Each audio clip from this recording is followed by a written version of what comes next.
На памятной доске она с высоко поднятой головой и безупречной осанкой. В бронзе замерли 40 сценических образов Нинель Юлтыевой. Готовая пожертвовать собой девушка-птица Сюембике из Шурале, любящая природу Зайтынгуль из «Журавлиной песни», гордая и неприступная дочь феодала из постановки Лауренсия, свободная уличная танцовщица и муза из балета «Дон Кихот».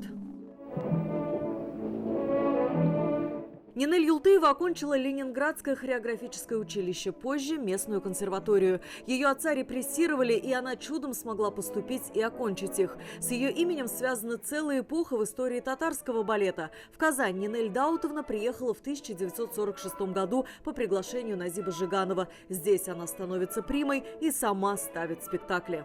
Мы видели каких-то спектаклей ее танцующей.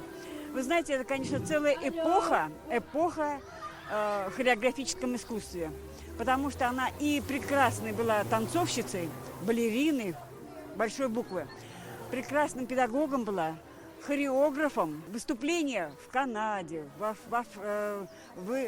Индии, в Европе. Она готовила с нами номера. Вот. И это была и вальс Кучерева, и Апипе, и все, что она с нами репетировала, мы представляли как татарское искусство за границей. На сцене она была действительно неотразима. Неотразима. Она это знала, пользовалась этим, как всякая женщина. Пуанты прима-балерина Нинель Юлтыева сняла в 40 лет, но творить не перестала. Она была наставником юных танцоров. Ученики называли ее строгим и справедливым педагогом. А Казанское хореографическое училище стало вторым домом. Я не знаю человека такой эрудиции. Она обожала и знала музыку. Она знала хореографию, она до последнего уже практически не ходила. Она звонила и говорила: включите канал культуры, там такой спектакль. И вот ей все было безумно интересно. Она была человек-энциклопедия. Сегодня у мемориальной доски Нинель Юлтыевой юные балерины делают легкое па и кладут цветы. Она добрая, мягкая такая дома. Конечно, сложная судьба у них сложилась в семье в связи с репрессиями. Но, однако, вот я, глядя на нее, я считал, что она очень счастливый человек, конечно. Вот это большой мир балета. Я, конечно же, изучаю судьбу своего героя, которого я леплю.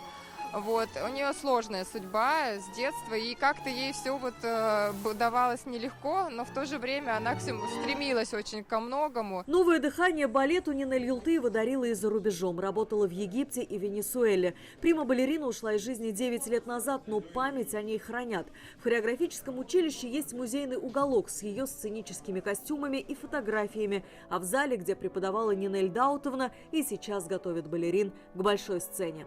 Алия Хайрудинова, Рамзиль Гарипов, ТНВ, Казань.